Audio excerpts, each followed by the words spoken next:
imagine the mentality of a Roman aristocrat, a person of power in Roman society, their physics is drawn from Democritean atomism. In other words, they are thoroughgoing materialists. Their social theory is drawn from Epictetus and Plato. They are, in fact, extremely modern people by our own standards. However, among the gardeners and kitchen help and stable boys, there is news of a momentous event in the Middle East. A Jewish rabbi has triumphed over death and risen after 3 days in the tomb. Should the master of a Roman household have caught wind of this kind of superstitious talk among the help, he would have just dismissed it with a sneer. What a preposterous idea. And it is a preposterous idea. Nevertheless, the fact that an idea is preposterous has never held it back from making zealous converts. And within 120 years after the Annunciation of the birth of Christianity, its missionaries were beating on the gates of Rome, attempting to convert the emperor.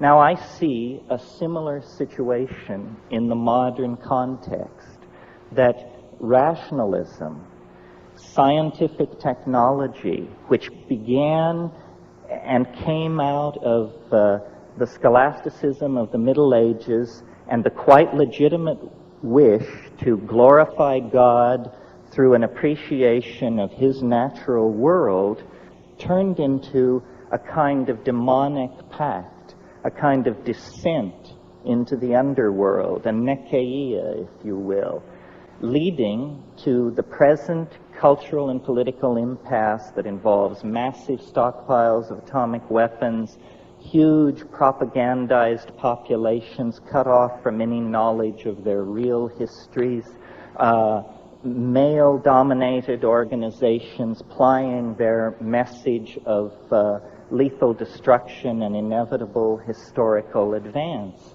And into this situation comes suddenly an anomaly, something which cannot be explained.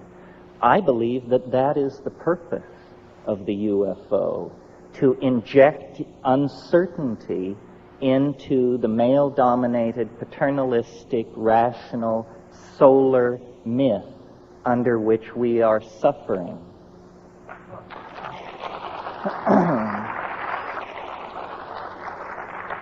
So, I suppose if you had to categorize this point of view, you would say I'm taking a depth psychological, psychoanalytic point of view.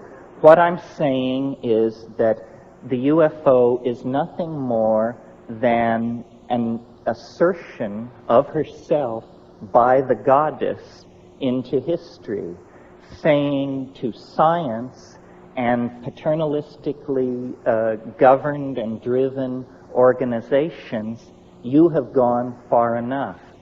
We are going to turn the world upside down.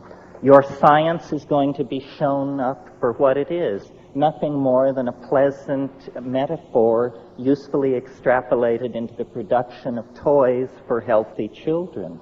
That's what science is good for.